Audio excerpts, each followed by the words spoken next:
Where's JT Barrett? I don't know, but they got to throw the deep ball better, man. Curtis Samuel did not touch the ball enough at Ohio State's, what was the score, 78-68 win? 70 is wrong. We're talking about the wrong sport. This basketball. Ohio State basketball opener in Maryland, pretty close to Ohio State's football game. We are here after Ohio State's 78-68 win over Navy in their season opener. Bill, what do you make of this game? I thought it was a pretty good opener. You know, it's probably closer than people thought it would be, and the first half was not good. The energy wasn't great. The offense wasn't great. Everything was like on fast breaks, and they weren't really getting things out of running sets. But I thought they played much better in the second half, and it was kind of the same deal as the exhibition against Walsh, where they start slow and play well in the second half and pull away from a team they're supposed to beat. It's not going to look perfect in game one. I think the thing you won is a team that tries hard, and they tried harder in the second half.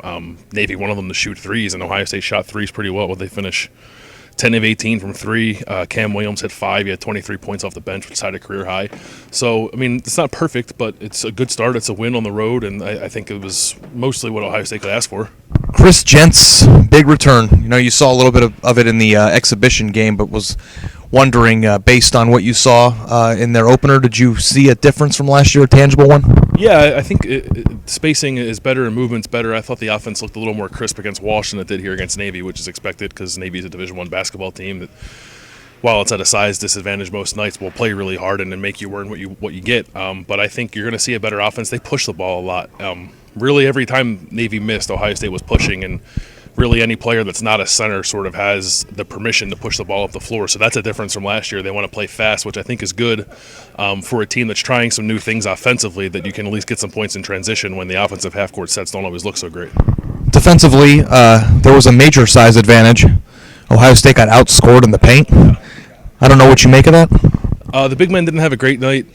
First half in particular, Trevor Thompson picked it up a little bit in the second half. But it was the case last year too. They allowed a lot of points inside, and Ohio State's a big team, but not always a very physical team. And Navy was more physical, I think, for the majority of this game. So that's a little alarming. You can't get outscored in the paint by a team that you have a significant size advantage over. But again, it's one game. Not everything's going to look pretty. There were some people on Twitter during the first half calling for heads to be rolling, and it's a long season, man. 10-point win on the road to open the season's it's pretty good. North Carolina A&T on Monday. Any last thoughts before we go into football mode? Yeah, Ohio State football is going to win on Saturday. Check out our predictions. Check all of our Ohio State football coverage, because that's probably what most of you care about the most in the moment. Best beat writer in college basketball right here, though. Be sure to stay tuned with cleveland.com for everything Ohio State football and basketball moving forward. For Bill, I'm Ari. Annapolis, Maryland is beautiful. See ya.